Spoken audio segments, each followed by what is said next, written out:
इस वीडियो में हम मानव स्वास्थ्य को प्रभावित करने वाले घटकों को जानेंगे। तो चलिए शुरू करते हैं। सबसे पहले पीने योग्य जल एवं दूषित जल का दुष्प्रभाव। मानव स्वास्थ्य में जल की भूमिका हम जानते हैं। हम कई बार ऐसे स्लोगन पढ़ने को मिलते हैं कि जल है तो जीवन है, जल तो कल है, सेव वाटर, सेव लाइफ आदि आदि। वास्तव में देखा जाए तो ये जल ही है जिसके कारण विभिन्न जीवों का विकास संभव हो पाया है। मानव स्वास्थ्य की दृष्टि से जिन लोगों को साफ पानी पीने को मिलता है उनमें हैजा, पेचिस, वायरल संक्रमण जैसे फ्लू, पीलिया, हेपेटाइटिस ऐसे रोग नहीं होते हैं। बाला या नारू रोग एक समय राजस्थान में गंभीर बीमारी थी। इसका रोगजनक ड्रेकनकुलस मेडिनेंसिस नाम का कीड़ा है। 30 से 125 सेंटीमीटर लंबा ये कृमि अपने अंडे पानी में देता है और उसे पीने वाला व्यक्ति संक्रमित हो जाता है। अब सवाल यह बनता है कि हम कैसे पता करें कि पीने योग्य जल कौन सा है। तो पीने योग्य जल की निम्न विशेषता होती है।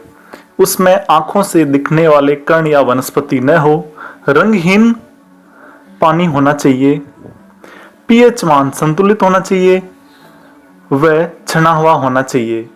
प्रतिदिन 8 से 10 गिलास पानी पीने से शरीर के सभी विषैले पदार्थ बाहर निकल जाते हैं। चलिए अब जानते हैं एक और बीमारी के बारे में जिसका नाम है मोटापा।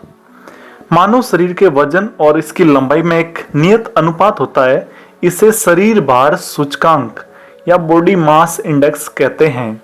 यदि अपने शरीर का BMI 25 किलोग्राम प्रति मीटर स्क्वायर है तो यह मोटापा से पूर्व स्थिति है, और जब इसका मान 30 किलोग्राम प्रति मीटर स्क्वायर से अधिक हो तो शरीर मोटापा ग्रसित होता है, जिसका परिणाम हृदय रोग, मधुमेह, निद्राकालीन श्वास समस्या के रूप में सामने आता है।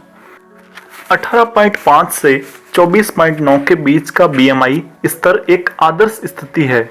मोटापे का प्रमुख कारण अधिक वसा युक्त भोजन, जंक फूड, कम व्यायाम, अधिक भोजन, आउटू अल्पक्रियता आदि है। अगला है रक्तचाप, ब्लड प्रेशर या BP। यह हमारे शरीर में प्रवाहित रक्त द्वारा नाड़ियों की दीवारों पर डाला गया दबाव होता है। किसी भी व्यक्ति का रक्तचाप सिस्टोलिक, डायस्टोलिक के रूप में व्यक्त करते हैं। फॉर एग्जाम्पल, यदि किसी व्यक्ति का रक्तचाप 120/80 mmHg हो तो 120 सिस्टोलिक से हृदय रक्त को पंप कर रहा है एवं 80 डायस्टोलिक दाब से हृदय की मांसपेशियां शिथिल होती है। एक स्वस्थ शरीर का रक्तचाप 90 से 120 mm सिस्टोलिक तथा 60 से 80 mm डायस्टोलिक दाब का होता है। रक्तचाप मापी यंत्र को स्फाइग्नोमैनोमीटर कहते हैं। 1983 में कापलन ने रक्तचाप को परिभाषित किया था। जब रक्तचाप 90 से 60 mmHg से कम होता है तो इसे निम्न रक्तचाप कहा जाता है, और यदि इसका मान 120/80 mmHg से अधिक हो तो उच्च रक्तचाप कहलाता है। बार बार रक्तचाप बदलने से हृदय बहुत प्रभावित होता है और हार्ट अटैक का कारण बनता है। अतः आवश्यक है हम अपने शरीर को नियमित व्यायाम से जोड़ें। साथ ही सारे नशीले पदार्थ को गुड बाय बोल देना चाहिए। अब जानते हैं नशीले पदार्थ के बारे में। चरस गांजा मेरे को प्यारा, चरस गांजा मेरे को प्यारा। सिर्फ चरस गांजा ही नहीं, यहाँ लोगों को गुटखा, तंबाकू, शराब, अफीम, कोकीन, भांग, हशीश, LSD न जाने क्या क्या सब प्यारे हैं। शुरुआत होती है गुटखे से। सुपारी के टुकड़े में कत्ता, चूना, संश्लेषित खुशबू, दांतों का वर्क, ये सब मिलाकर बनाते हैं गुटखा। और फिर गांव के गली, मोहल्ले, तिराहे, चौराहे सब जगह गुटखे चबाने वाले उस्ताद देखने को मिलते हैं। और कुछ हो ना हो पर इनको सब म्यूकस फाइब्रोसिस जरूर होता है। ये इनके जबड़े की मांसपेशियां कठोर कर देता है, जिसके कारण ये लोग चाहकर भी पूरा रसगुल्ला एक बार में नहीं खा सकते। अब बात करते हैं तंबाकू की। सोलेनेसी परिवार का यह पौधा निकोटियाना टोबेकम इसी की पत्तियों का चूरा होता है। तंबाकू जो लोग इसका उपयोग करते हैं, जीभ, मुंह एवं गले का कैंसर होने की संभावना बनी रहती है। इसमें उपस्थित निकोटीन धमनी की दीवारों को मोटा कर देता है, जिससे हाई BP होती है। गर्भवती महिलाओं के भ्रूण का विकास मंद पड़ता है। इसके धुआं में उपस्थित कार्बन मोनोऑक्साइड RBC को खत्म कर देती है, जिससे O2 की परिवहन क्षमता घट जाती है। फिर लोग इसका क्यों उपयोग करते हैं? क्यों? तंबाकू वाले ताऊजी से जानते हैं। ताऊजी प्रणाम। आओ बेटा आओ, आशीष। ताऊ तुम तंबाकू क्यों खाते हो? बेटा इससे शरीर को ताकत मिलती है, तंदुरुस्ती आती है। एक शोध के मुताबिक निकोटिन की 1 मिलीग्राम मात्रा शरीर को उत्तेजक करती है, परंतु 30 मिलीग्राम या इससे अधिक मात्रा प्राण घातक होती है। एक औसत सिगरेट में 10 से 12 मिलीग्राम निकोटिन होता है और अपने यहाँ तो निकोटिन अलग अलग डिजाइन में उपलब्ध है, जैसे बीड़ी, चिल्लम, सिगार एंड हुक्का।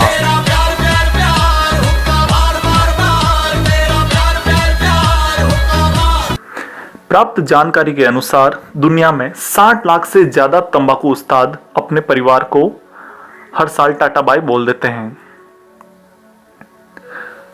अगला है मदिरा। शराब कई प्रकार से बनाई जाती है, मगर नशे का कारण एक ही है, उसमें पाए जाने वाला C2H5OH एथेनॉल। जब सामने आए तो मुकरना कैसा, बात जब पीने की आ जाए तो डरना कैसा। धूम मची है। झूम लिया? तो अब इसके दुष्परिणाम भी जान लो। अल्कोहल की अधिकता यकृत को एसिड एल्डिहाइड में बदलने को मजबूर करती है, फिर खुद यकृत ही वश्य यकृत रोग वाला हो जाता है। शरीर का सामंजस्य एवं नियंत्रण कमजोर हो जाता है, यादाश्त कमजोर एवं तंत्रिका तंत्र बुरी तरह प्रभावित होता है। आर्थिक कमजोरी और इज्जत का फालूदा होना तो आम बात है। एक और बहुत ही कुख्यात नशा है अफीम का। ये पेपेवर सोमनीफेरम नामक पौधे का फल होता है। इससे प्राप्त दूध में 30 प्रकार के एल्कलॉइड होते हैं।